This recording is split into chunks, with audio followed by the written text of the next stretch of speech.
তখন আবারও পয়সাপাতি উপার্জনের লক্ষ্যে আল্লাহর ফজল অনুগ্রহ উপার্জনের লক্ষ্যে জমিনে ছড়িয়ে পড়ো আর আল্লাহর নেয়ামত অনুগ্রহ অর্থ সম্পদ সংগ্রহ করো। ওয়াজকুরুল্লাহ কাসীরা ফাইদা কুদিয়াতি সলাত শেষ হয়ে গেলে এ করো এবং আল্লাহকে বেশি বেশি ডাকো। লাআল্লাকুম তুফলিহুন, তাহলে তোমরা সফলতা অর্জন করবে। সম্মানিত দিনী ভাই বোন, অত্র আয়াতে আল্লাহ তাআলা কয়েকটি বিষয়ে আদেশ করেছেন। তাতে তিনি প্রথমে বলেছেন, জুমার দিন আজান শুনে তাড়াতাড়ি মসজিদে চলে আসো।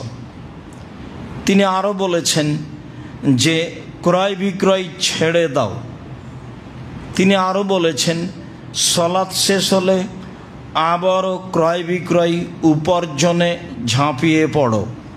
সম্মানিত দিনী ভাই বোন, অত্র আয়াতে বোঝা যায় জুমার দিনেও আল্লাহ তাআলা পয়সা উপার্জনের জন্য বলছেন। শুক্রবার শনিবার ছুটি তো বহু দূরের কথা, হাজারো দিবস, মা দিবস, জন্ম দিবস, ফালতু দিবস, এ তো বহু দূরের কথা। কোনো সুযোগ নেই। মানুষকে পয়সা উপার্জন করতে হবে পুরো জীবন, যতদিন শরীরে শক্তি আছে। ছেলের উপার্জন খেতে হবে না, ওই দিন ছেলের উপার্জন খাবেন যেদিন নিজে কাজ করতে পারেন না। যতদিন পর্যন্ত নিজে উপার্জন করতে পারবেন ততদিন পর্যন্ত নিজে উপার্জন করে খাবেন, এ কথাই ঠিক। এটাই আল্লাহর আদেশ, তাতে দিন হিসাবে নয়। জুমার দিনও আল্লাহ তাআলা সকাল থেকে ব্যবসা বাণিজ্য চলমান বহাল রাখার জন্য আদেশ করেছেন। আজান হলে ব্যবসা বাণিজ্য ছেড়ে আসতে বলেছেন। সালাত হয়ে গেলে আবার ব্যবসা বাণিজ্যের মধ্যে লেগে যাওয়ার জন্য আদেশ করেছেন। তাতে তিনি বলেছেন, আল্লাহর অর্থ সম্পদ পয়সাপাতি তোমরা এভাবে চেষ্টা করে উপার্জন করো। পয়সা রাস্তায় পড়ে নেই, কষ্ট করে উপার্জন করতে হবে। সম্মানিত দিনী ভাই বোন, আমরা অবগত আছি মোটামুটিভাবে যে পয়সা উপার্জনের সবচেয়ে ছোট সহজ পথ সেটা হলো দিন মজুরি করে খাওয়া। তাতে সন্ধ্যায় টাকা শেষ হয়। সারাদিন কাজ করেছে, সন্ধ্যায় টাকা পাবে। ঘাম শুকানোর আগে পরিশ্রম করেছে যে তাকে দিয়ে দেওয়ার জন্য আল্লাহ নবী আদেশ করেছেন। পরে আর একটা উপার্জন প্রায় দিন মজুরের মতোই, তা হলো মাসিক বেতনে চাকরি করা, যা রাসূল সাল্লাল্লাহু আলাইহি সাল্লাম আদেশ করেছেন, নির্ধারণও করেছিলেন। মাস গেলে বেতন দেওয়া হতো। এইটা মোটামুটি পয়সা 25 দিনেই শেষ হয়। দিন মজুরিতে সন্ধ্যায় শেষ হয়, আর চাকরিতে প্রায় 25 দিনেই শেষ হয়। 5 দিন ধার কর্য করে চলে, আবার বেতন পাইলে পরিশোধ করতে করতে যা হওয়ার তাই হয়। সময়ের গতিতে বাপ মা টাকা চাইলে বলা হয়, দেখি আম্মা এই মাসে তো পারলাম না, পরের মাসে যদি দেখি পারি। তো দেখা গেল পরের মাসও হয়ে উঠলো না। এভাবেই জীবনটা পার হয়ে যায়। তার নাম দিন মজুরি, তার নাম চাকরি। পরের অংশে আল্লাহ তাআলা বললেন, আল্লাহ রাসূল বললেন, ব্যবসা যদি পার্টনারে করে তাহলে বরকত বেশি আছে। কেন?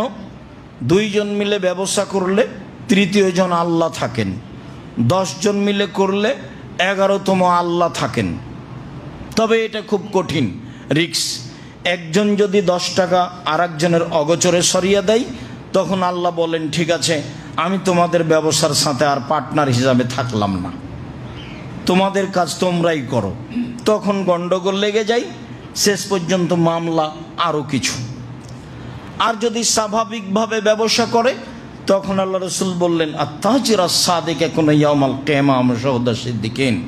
সত্যবাদী ব্যবসায়ীরা বিচারের মাঠে নবী সিদ্দিক শহদাদের সাথে থাকবে। তার মানে আল্লাহ ব্যবসার কথা বলছেন জুমার দিনেও। আল্লাহ রাসূল বলছেন সত্যবাদী ব্যবসায়ীরা নবী রাসূল সিদ্দিক শহদাদের সাথে থাকবেন।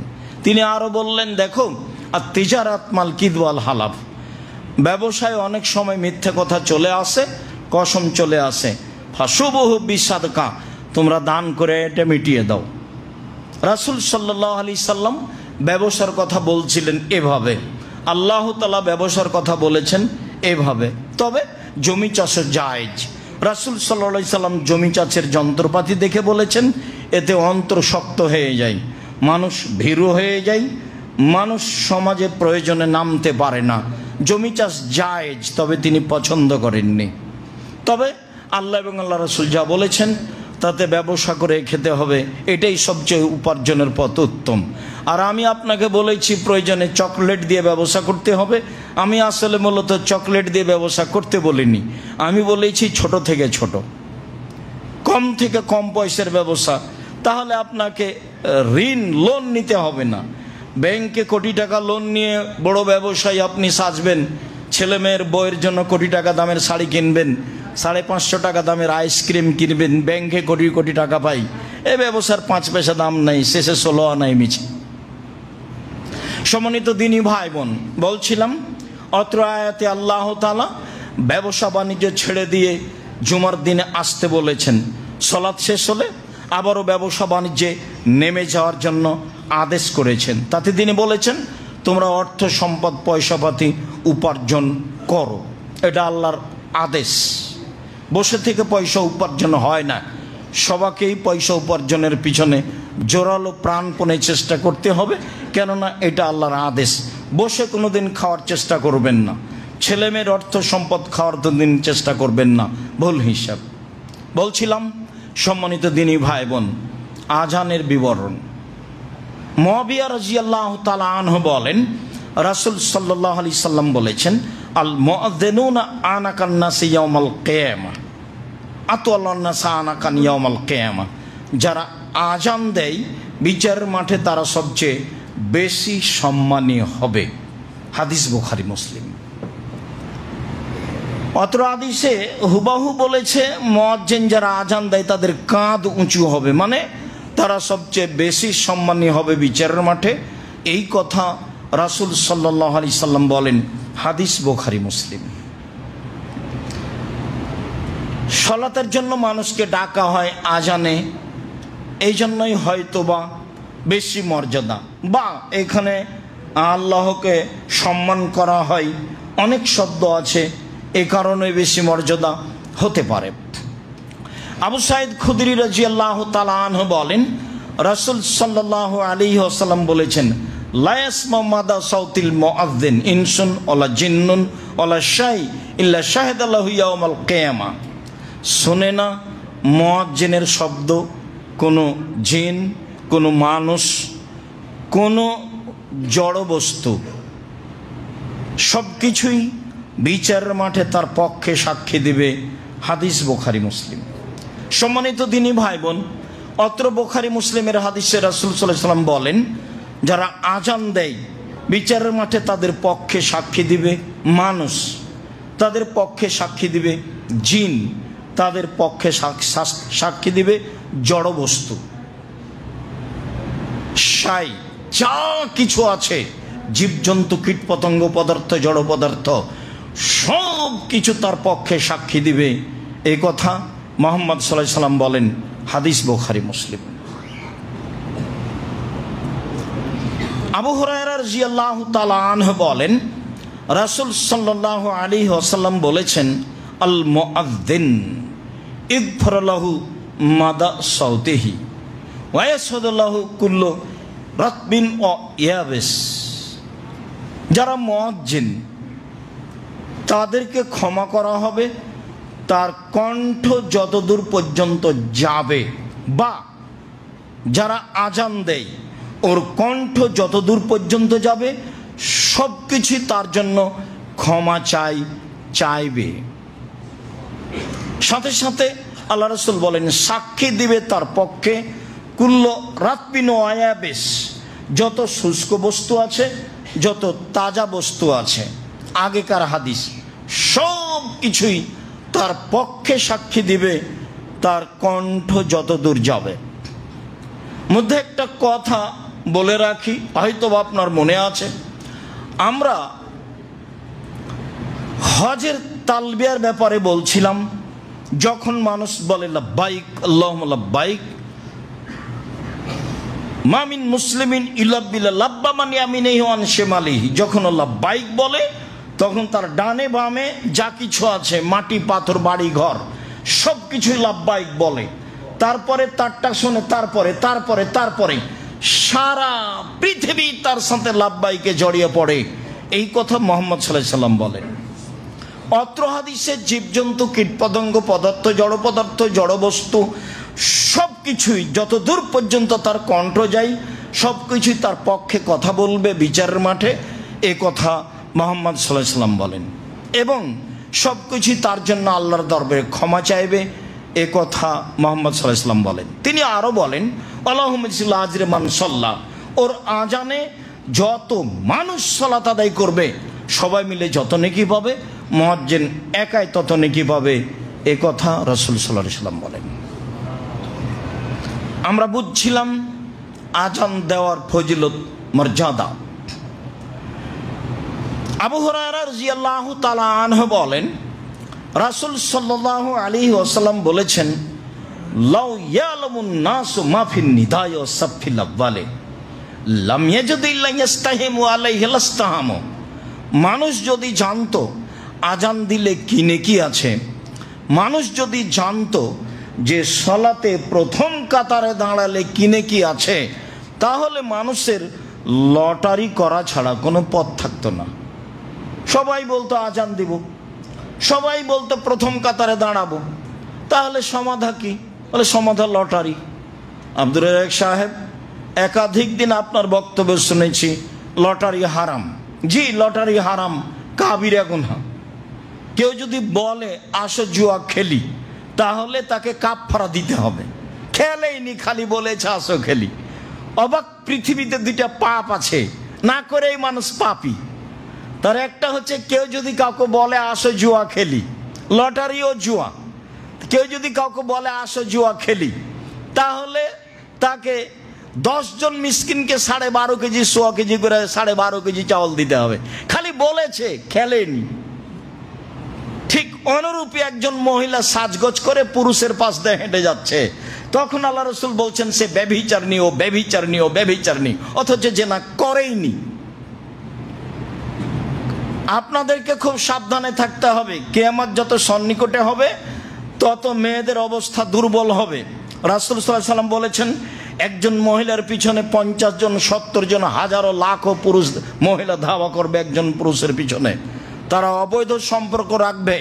রাসূল সাল্লাল্লাহু আলাইহি সাল্লাম বলেছেন, এতাহারাজুনা তাহারুজাল হিমারে, গাধা যেমন গাধীর সাথে মিলে লজ্জা বোঝে না, ষাঁড় যেমন গাভীর সাথে মিলে লজ্জা জানে না, মানুষ তেমন খোলা মাঠে জেনা করবে, লজ্জা বুঝবে না। খুব সাবধান সম্মানিত দিনী ভাই বোন। রাসূল সাল্লাল্লাহু আলাইহি সাল্লাম এখানে এভাবে বললেন, মেয়েটা জেনা করেইনি, খালি সাজগোজ করে পুরুষের পাশ দিয়ে হেঁটে গেছে, ও ব্যভিচারিণী। তাহলে এখন আপনার চোখে এই যে রাস্তাঘাটে হাঁটালো কোটি কোটি নারী, প্রায় সবাই ব্যভিচারিণী। মুহাম্মদ সাল্লাল্লাহু আলাইহি সাল্লামের সিদ্ধান্তে হাদিস সহিহ। আপনাকে ভাবতে হবে, এই কথার সুযোগ নেই। রাসূল সাল্লাম বলেছেন যেটা সেটাই চূড়ান্ত। সম্মানিত দিনী ভাই বোন, বলছিলাম রাসূল সাল্লাল্লাহু আলাইহি সাল্লাম বললেন, মানুষ যদি জানতো প্রথম কাতারে কি আছে, আজান দিলে কি আছে, তাহলে লটারি করা ছাড়া পথ থাকতো না। মনে রাখবেন, যেই লটারিতে পয়সা খরচ হয় না, আপনারও টাকা যায়নি, আমারও যায়নি, সে লটারি জায়েজ। ওই যে আপনারা গ্রামে যখন মাছ মারতেন, তখন মাছ ভাগ করা হতো মাটির ওপরে ফাঁকা জায়গায়। তখন আমরা তো গ্রামের মানুষ, সেই জন্য আমি বুঝি। এখন আপনি আমার কথার সাথে একমত কি না কে জানি, না বুঝলে তো আপনি, না জানলে তো বুঝতে পারবেন না। এখন আপনার মনটা চাচ্ছে ওই ভাগটাতে বড় মাছটা আছে, এই ভাগটাতে বড় মাছটা আছে। আমভাবে যদি বলে দেওয়া হয় যে কোনটা কে নেবে, তাহলে সবাই ওটা নিতে যাবে। এই লটারি করো, লটারি করো, নাম লিখো 10টা কাগজে, দিয়ে একজনকে দাও যে তুমি কাগজগুলো ফেলে দাও। ও কিন্তু জানে না যে কাগজে কার নাম আছে, এমনিতেও ফেলে দিল, একটা ভাগে গিয়ে আপনার নাম পড়লো, আপনার কিছু বলার নেই। এই লটারি জায়েজ। যেই লটারিতে আরেকজনের পয়সা নষ্ট হয় না, আর যেটা লটারি যে যদি লেগে যায় 40 লক্ষ টাকা, তো এইখানে একেবারে ডাহা মিথ্যা। হাজারো মানুষের টাকা মেরে একজনকে দেয়, এটা একটা বড় ধরনের জুয়া, এটা একটা ব্যবসা, এটা হারাম, ন্যাক্কারজনক, নোংরা, মহাপাপ। 20 টাকা দিয়ে লটারি কিনলে আজীবন তওবা করতে হবে, অশ্লীল কাজে লিপ্ত হয়ে আজীবন ক্ষমা চাইতে হবে। যেমন মানুষকে হত্যা করে আজীবন ক্ষমা চাইতে হবে, যেমন 20 টাকা দিয়ে লটারি ক্রয় করলে আজীবন ক্ষমা চাইতে হবে, তেমন সবাই সিরিয়ালে বড় পাপ। দেখেন আপনি কে বড় ক্ষতিগ্রস্ত, বইটা পড়েন।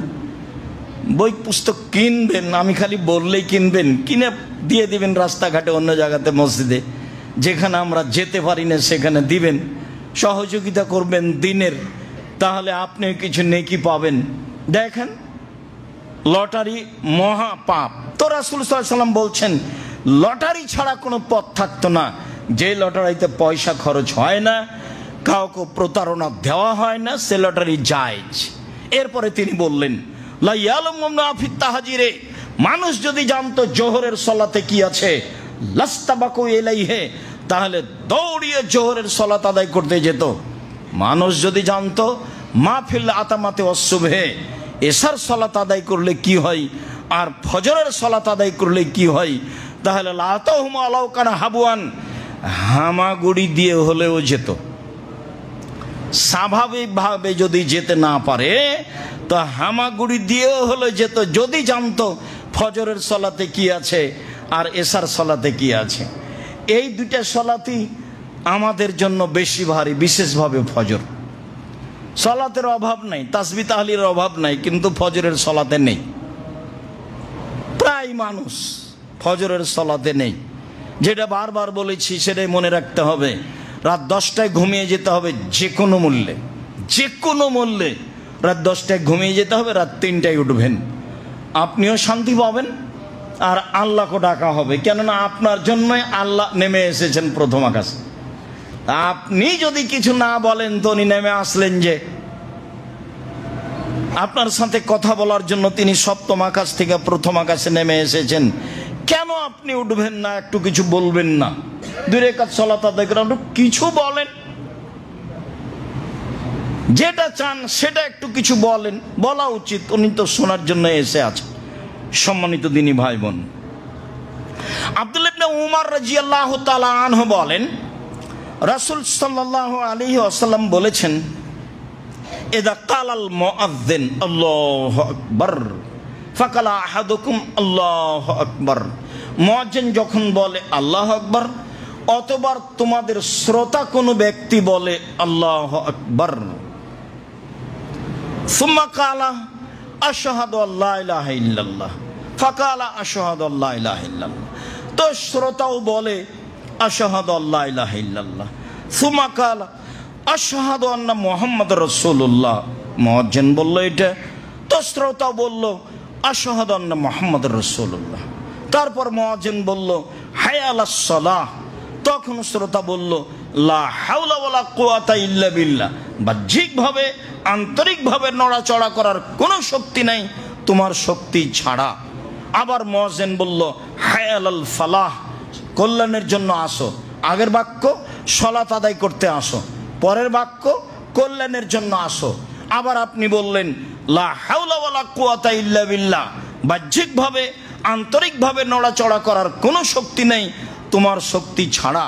তারপর আবার মুয়াজ্জিন বলল আল্লাহু আকবার, আপনি বললেন আল্লাহু আকবার, মুয়াজ্জিন বলল লা ইলাহা ইল্লাল্লাহ, আপনিও বললেন লা ইলাহা ইল্লাল্লাহ, মিন কলবিহি, অন্তর থেকে দাখালাল জান্নাহ, তাহলে আপনি জান্নাতে যাবেন।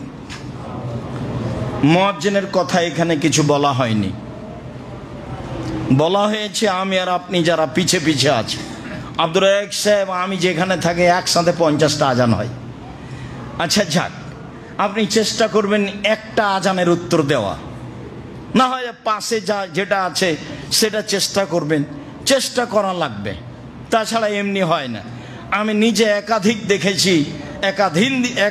দিন দেখেছি, যখনই আজান হচ্ছে আমার শাশুড়ি গোবিন্দগঞ্জ, গাইবান্ধা, রংপুর, ফাঁসিতলা, চাঁদপাড়া, যে আশেপাশে ছেলে মেয়ে যখন বাচ্চারা একটু হইচই করতো তখন বলতেন, এই শরত শরত তোমরা শরত, তোমাদের কারণে একটু আজানের জবাব দিতে পারি না। আজান হওয়ার সাথে সাথে আমার সার্চ দেখতাম যে রেডি হয়ে গেছে আজানের উত্তর দেওয়ার জন্য, মানে সব কাজ বন্ধ, প্রস্তুতি তার আজানের উত্তর দিবে। আমি একাধিক দিন এরকম দেখেছি। রাসূল সাল্লাল্লাহু আলাইহি সাল্লাম বলেন, অন্তর থেকে কেউ যদি আজানের উত্তর দেয় তাহলে সে জান্নাতে চলে গেছে। এই কথা মুহাম্মদ সাল্লাল্লাহু আলাইহি সাল্লাম বলেন।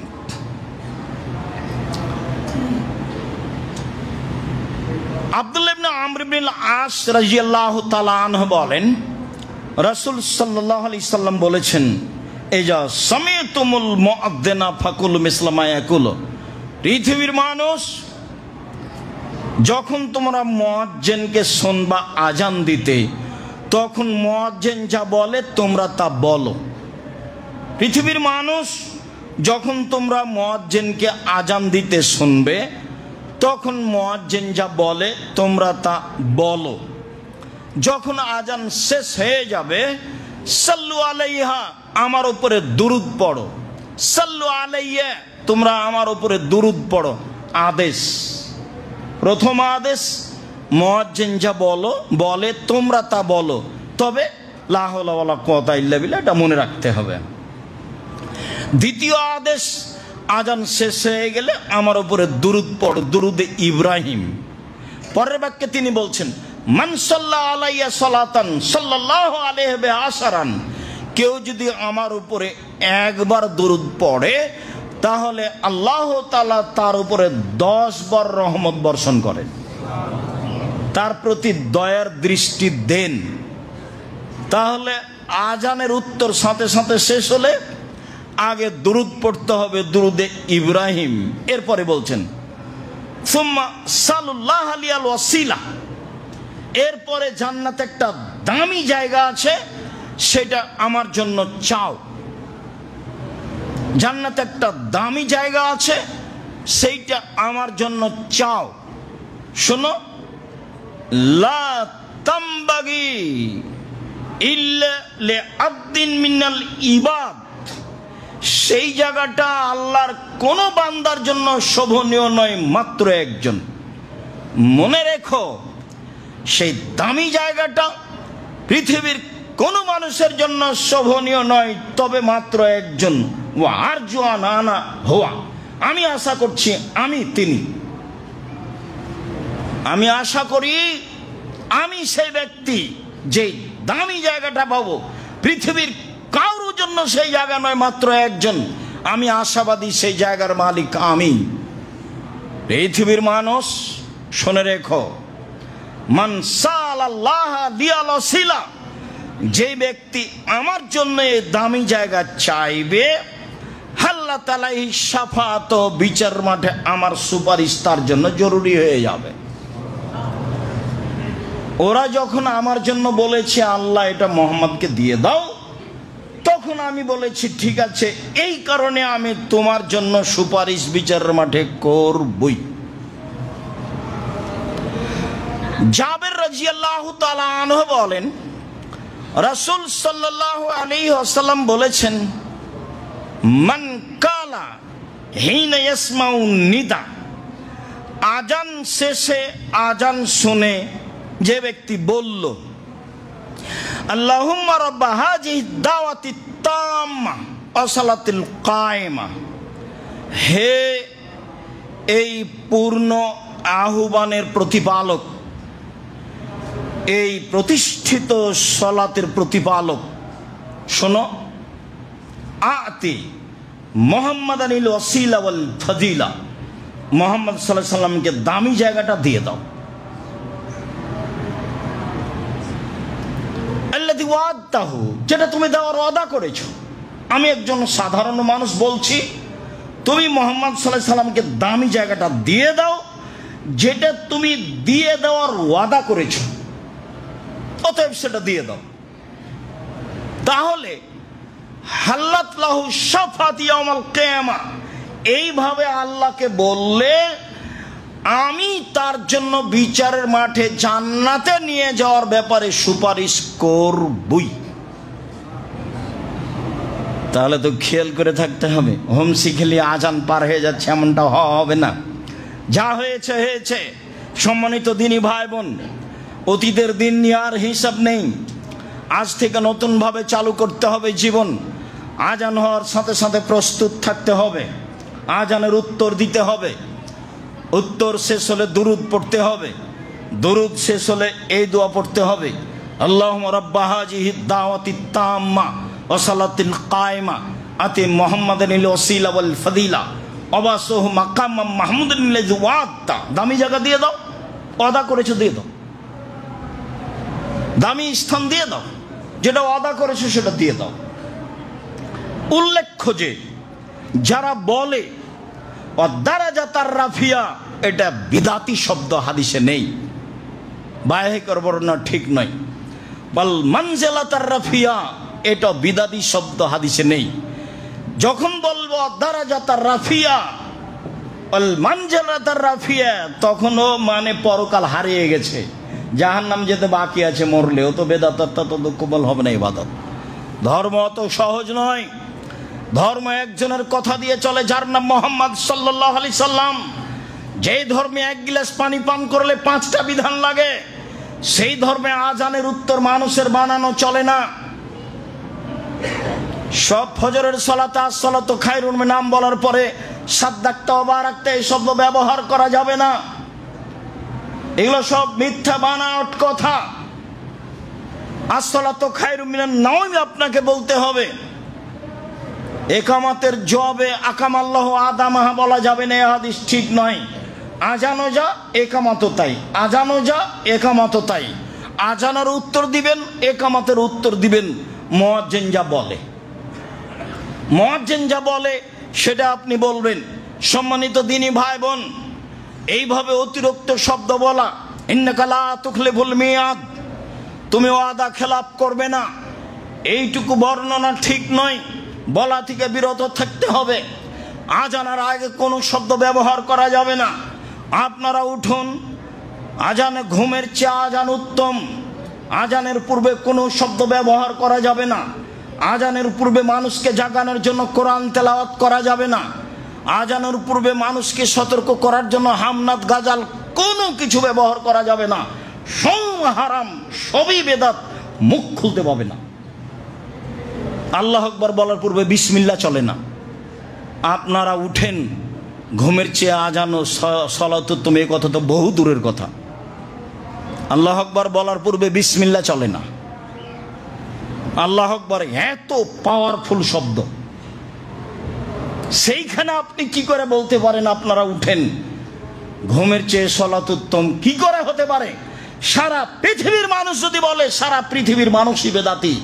হিসাব রাখতে হবে। ধর্ম একজনের কথা দিয়ে চলে, যার নাম মুহাম্মদ সাল্লাল্লাহু আলাইহি সাল্লাম। মনে কিছু নেবেন না। রাসূলের ভালোবাসা থাকাই উত্তম মানুষের কথার উপরে ভালোবাসা থাকার চেয়ে। আপনি আমার দিনী ভাই, আপনি আমার দিনী বোন, আপনার ক্ষতি হোক এটা আমি চাই না। জাতির যদি রাস্তাঘাট করে দিতে না পারি, জাতির যদি স্কুল কলেজ করে দিতে না পারি, জাতিকে চূড়ান্ত সঠিক ধর্ম দিতে পারবো ইনশাআল্লাহ। ধর্মের ব্যাপারে জাতিকে ফাঁকি দিয়ে পরকাল হারাতে রাজি নই, এই জিম্মেদারি আমি নিইনি। সম্মানিত দিনী ভাই বোন, যা বলছি সেটাই চূড়ান্ত। মানুষ ভুলের ঊর্ধ্বে নয়, সেটা ভিন্ন কথা। তবে একদিন থেকে দেখেনি, বহু দিন থেকে এ ধর্মে এগুলি কথা চর্চা করে আসে, বছর বছর ধরে, যুগ যুগ ধরে, কয়েক যুগ থেকে তদন্ত করে আসে।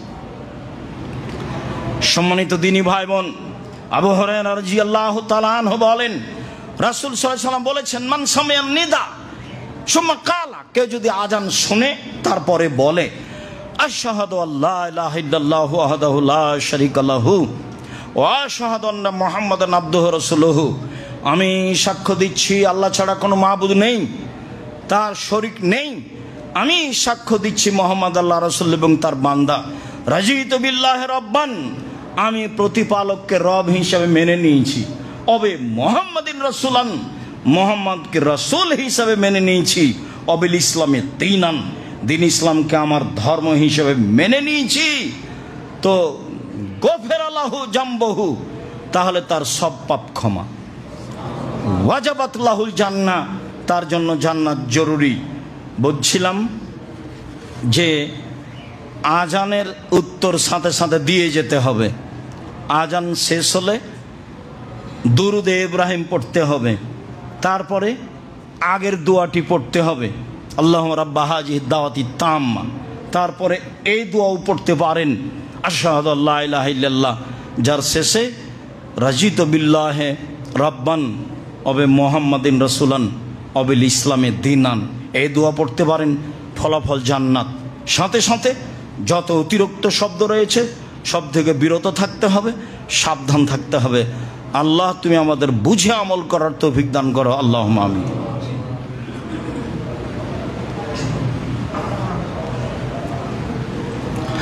আলহামদুলিল্লাহ ওয়াহদা ওয়াসসালাতু ওয়াসসালামু আলা মান লা নাবিয়্যা বা'দা।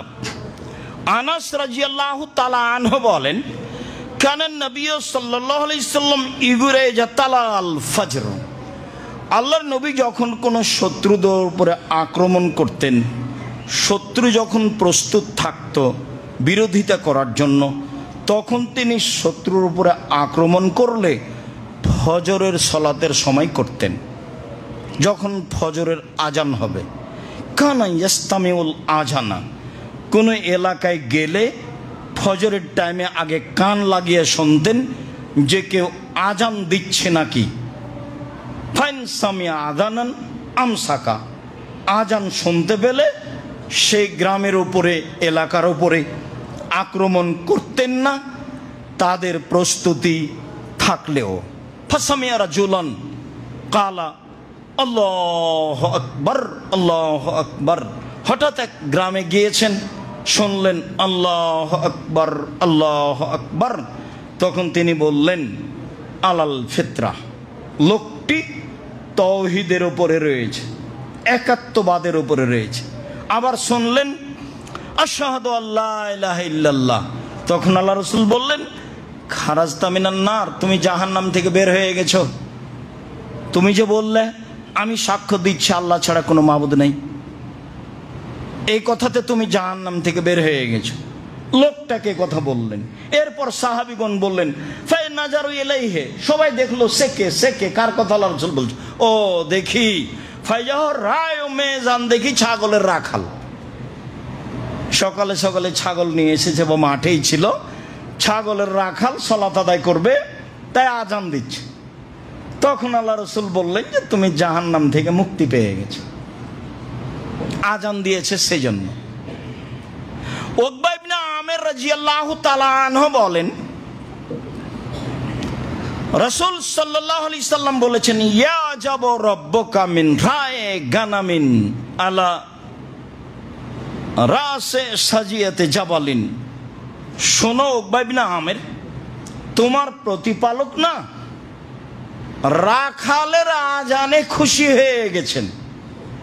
তোমার প্রতিপালক রাখালের আজানে পাহাড়ের চূড়ায় খুশি হয়ে গেছেন। একজন রাখাল কয়েকটা ছাগল নিয়ে পাহাড়ের উপরে চলে গেছে, ওখানে ছাগল চড়াই, তো তার আজানে ও খুশি হয়ে গেছেন। ঘটনা কি? রাখাল কি করলো? ইয়জনবি সলাত ইসল্লি, দেখেন প্রতিপালক যে লোকটি আজান দেয় সলাত আদায় করে। তো আল্লাহ তাআলা বলছেন উনজুরু ইলা আবদি হাজা, পৃথিবীর মানুষ তোমরা এই লোকটার দিকে তাকিয়ে দেখো। ইয়দ্দিনুকুমিস সালাহ, এই লোকটা পাহাড়ের চূড়ায় আজান দেয়, সালাত আদায় করে। ওয়া ইয়াখাফু মিন্নি, আমাকে ভয় করে। আজান দেয়, সালাত আদায় করে, আমাকে ভয় করে। গাফারতু লাহু, আমি তাকে ক্ষমা করে দিলাম।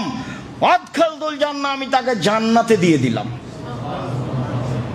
হাদিস সহিহ। যে কোনো জায়গাতে আছেন আজান দিয়ে সালাত আদায় করার চেষ্টা করবেন।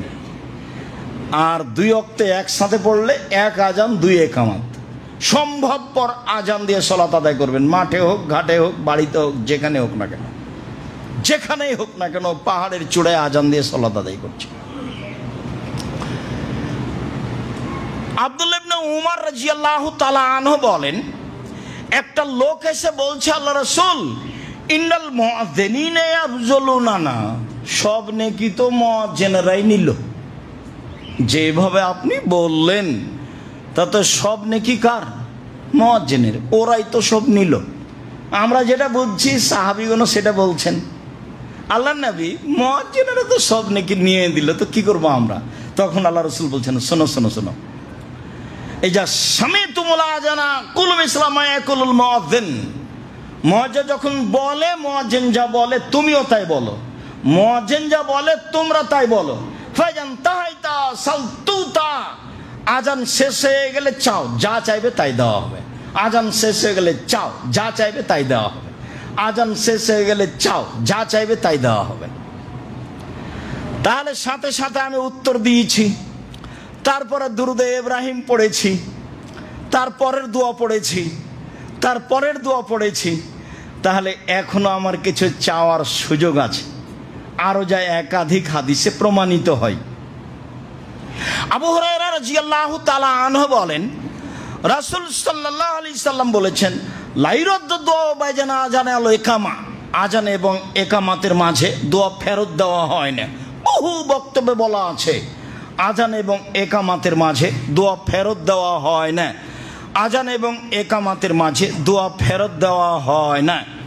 রাসূল সাল্লাল্লাহু আলাইহি সাল্লাম বলেন, সিনতানে ইসনাতানে লা তুরাদ্দানে, দুইটি জিনিস ফেরত দেওয়া হয় না, দুই সময়ে দোয়া ফেরত দেওয়া হয় না। আর দোইন্দাল আজান ও দোইন্দাল বাসে, আজানের সময় দোয়া ফেরত দেওয়া হয় না, আর যুদ্ধের সময় দোয়া ফেরত দেওয়া হয় না। আজানের সময় দোয়া ফেরত দেওয়া হয় না, আর যুদ্ধের সময় দোয়া ফেরত দেওয়া হয় না।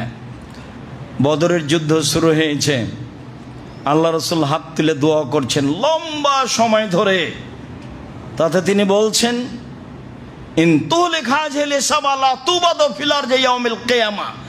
আজ বদরের যুদ্ধে 313 জন মানুষ ধ্বংস হয়ে গেলে কিয়ামত পর্যন্ত তোমাকে ডাকার মতো কোনো মানুষ থাকবে না। এভাবে বলছেন, কাঁধের উপর থেকে হাত কাপড় পড়ে গেল নিচে। আবু বকর সিদ্দিক কাঁধে হাত দিয়ে কাঁধ ধরে বলছেন, এক ফিকা, যথেষ্ট যথেষ্ট, আর দোয়া লাগবে না, যা করেছেন অনেক করেছেন। সাহাবীরা সাথ দেননি, মানে সব দোয়া দলবদ্ধ নয়, শুধুমাত্র পানি চাওয়ার দোয়া হচ্ছে দলবদ্ধ, বাকি একা একাই। এই পরিস্থিতিতে সাহাবীদের সাথে না নিয়ে একাই দোয়া করছেন।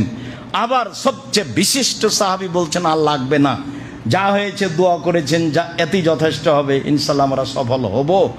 এই কথা আবু বকর সিদ্দিক রাদিয়াল্লাহু তাআলা বলছেন। দোয়ার বইটা পড়েন, 14টা না 16টা স্থান আছে হাত তুলে দোয়া করার। পড়েননি মনে হয়, মনে কিছু নিয়েন না, আপনি না পড়লে আমি কষ্ট পাবো।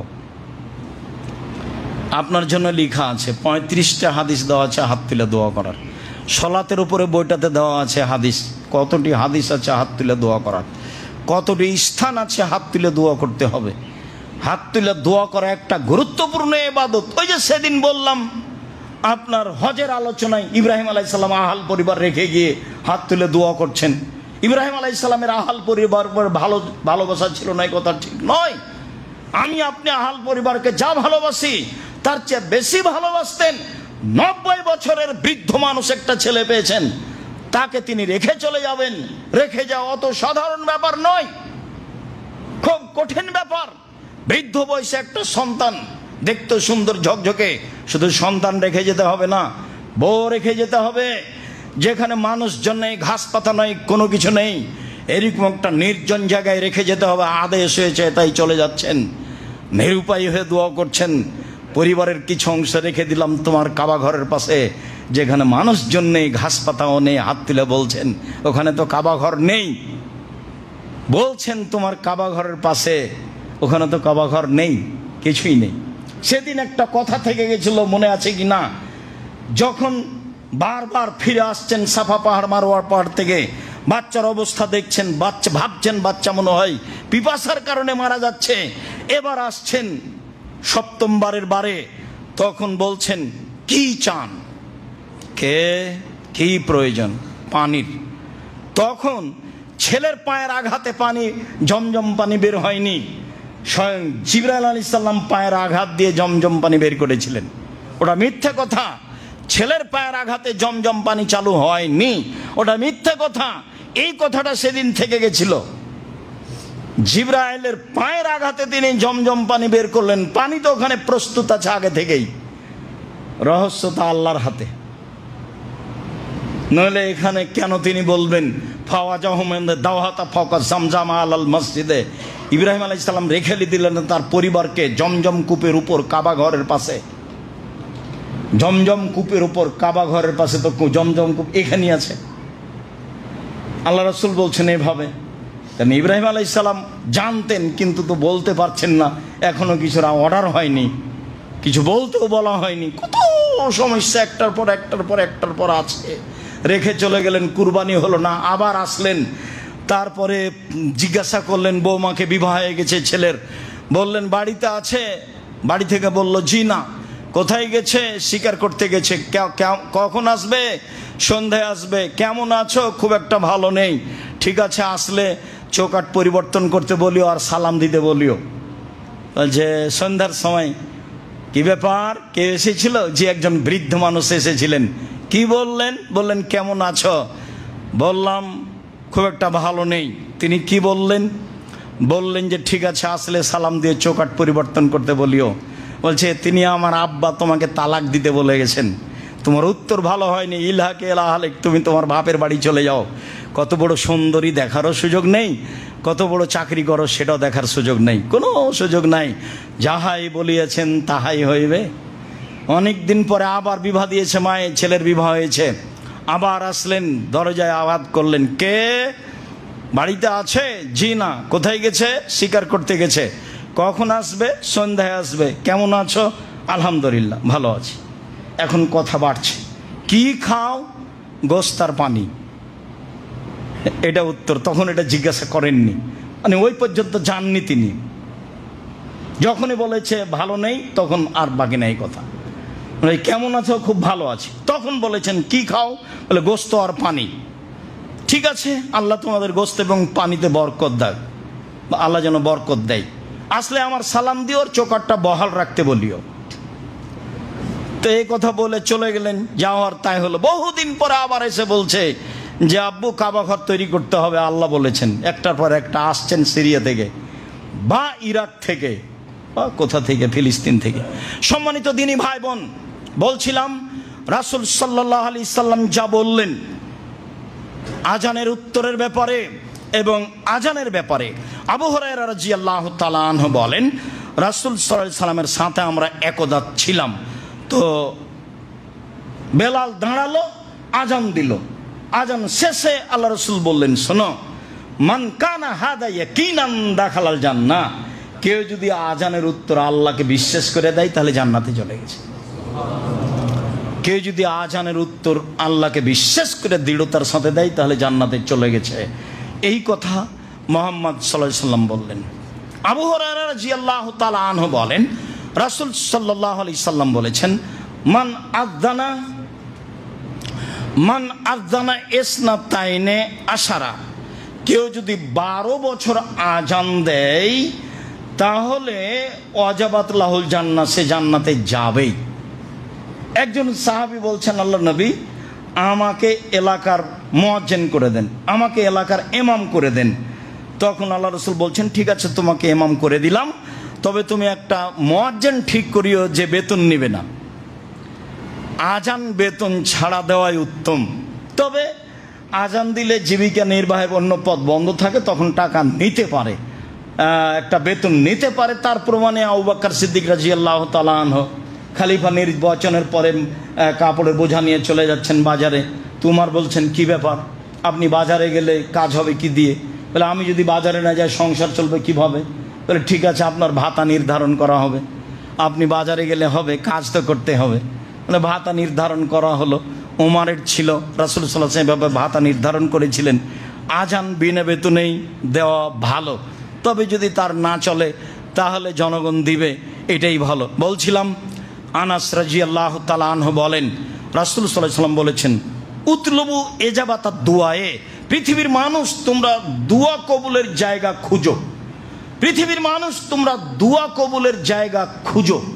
তো বলেন কোথায়? ইন্দাল আজান, আজানের সময়, ওয়াইন্দাল বাসে যুদ্ধের সময়, ওয়াইন্দাল মাতারে বৃষ্টি যখন হয়, তখন বৃষ্টি যখন খুব জোরে হচ্ছে তখন অজু করে কেবলামুখী হয়ে হাত তুলে দোয়া করবেন। যুদ্ধের পরিবেশ তো অনেক সময় আমাদের কাছে থাকে না, তবে দুইটা সময় সব সময় পাবেন। একটা তো আজান দিন রাত আছে, আর একটা বৃষ্টির সময়, বৃষ্টি যখন জোরে হচ্ছে তখন অজু করে কেবলামুখী হাত তুলে দোয়া করবেন।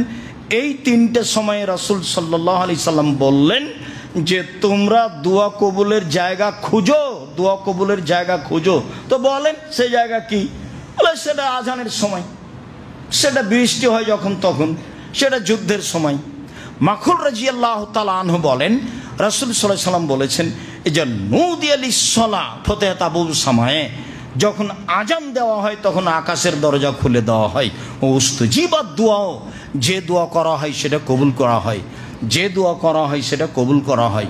এমনিতেই একাধিক দিন আমরা বলেছি, অবগত আছি যে রাত 12টার পরে আকাশের দরজা খোলা হয়, দিন 12টার পরে আকাশের দরজা খোলা হয়, আজানের সময় আকাশের দরজা খোলা হয়, পুরো রমজান মাসে আকাশের দরজা খোলা থাকে। যখন আকাশের দরজা খোলা থাকে তখন দোয়া বেশি কবুল হয়। মর্মে রাসূল সাল্লাল্লাহু আলাইহি সাল্লাম এই সময়গুলিকে মূল্যায়ন করেছেন, বিশেষভাবে আজানের সময় তিনি এই সময়টাকে মূল্যায়ন করতেন। মর্মে সম্মানিত দিনী ভাই বোন, আপনারা যারা ডান দিকে দাঁড়িয়ে আছেন পিছনে গিয়ে দাঁড়াতে হবে। এইখানে দাঁড়ালে তো যারা টয়লেটে গেছে তারাও বের হতে পারে না, আর যারা আসবে অজু করার জন্য তারাও আসতে পারে না। তাহলে আপনাদেরকে তো একটু খেয়াল করতে হবে ভাইজান, আপনারা ওই পিছনে গিয়ে দাঁড়াবেন যদি জায়গা না থাকে, যাতে করে আর একজন আসতে পারে আর যাতে করে আর একজন যেতে পারে, পথ বন্ধ হয়ে যায়। আমি আপনাদের আন্তরিকভাবে শুকরিয়া আদায় করি। আজকের জন্য জরুরি কথা যে আজান হওয়ার সাথে সাথে প্রস্তুতি নিব, আজানের উত্তর দিব ইনশাল্লাহ, যে কোনো মূল্যে ইনশাল্লাহ। ফলাফল অনেক। 2, আজান শেষ হলে আগে দুরুদে ইব্রাহিম পড়ব, তারপরে দোয়া পড়ব, আল্লাহুম্মা রাব্বা হাযিহি দাওয়াতি তাম্মা, মুখস্থ না থাকলে করে নিব। তারপরে আমভাবে দোয়া, হাত তুলে করেন। পৃথিবীর অন্য দেশে এই সময় হাত তুলে দোয়া করা হয়। এর অর্থ এই নয় যে দলবদ্ধ, আপনি আপনার মতো আমি আমার মতো। অনেক দোয়া এই সময় কবুল হয়, তার প্রমাণে একাধিক সহিহ হাদিস।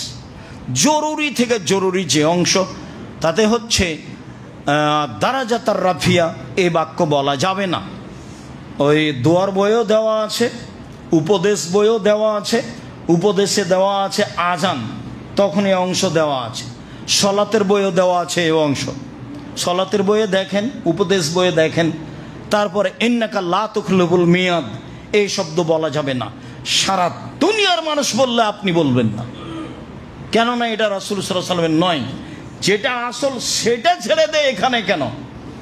তারপরে একামাতের জবাবে আকামাল্লাহু আদামা, এটা বলা যাবে না। আজান একামাতের দোয়া যা, আজানেরও তাই, আজানও সাথে সাথে দিতে হবে, একামতের সাথে সাথে দিতে হবে উত্তর। দুইটা একই জিনিস, এটাও আজান ওটাও আজান। যার কারণে আল্লাহ রাসূল বলেছেন বাইনা কুল্লে আজান এনে সলাতুন, বাইনা কুল্লে আজান এনে সলাতুন, প্রত্যেক 2 আজানের মাঝে সলাত রয়েছে, প্রত্যেক 2 আজানের মাঝে সলাত রয়েছে, প্রত্যেক 2 আজানের মাঝে সলাত রয়েছে। তৃতীয়বার বললেন যে যে চাই, তার মানে আজানও আজান একামতও আজান, আজানও আজান একামতও আজান। আর 2 আজানের মধ্যে 2 রাকাত সলাত রয়েছে। আমার মাঝহাবি ভাইয়েরা মাগরিবের পরে সলাত আদায় করেন না, আপনাকে করতে হবে। হাদিস বুখারী মুসলিম, করতে হবে এর অর্থ এই নয় যে বাধ্য, এটা সুন্নাত, গুরুত্বপূর্ণ সুন্নাত। আজানের পরে 2 রাকাত সলাত আদায় করতে আপনি অভ্যাসী হবেন। এরপরে যেটা বলছি সম্মানিত দিনী ভাই বোন, আপনারা খুব ভালোভাবে জানেন যে জামিয়া সালাফের সুবিধার্থে আমাদের এই জুমার খুতবা এখানে, কাজেই জামিয়া সালাফ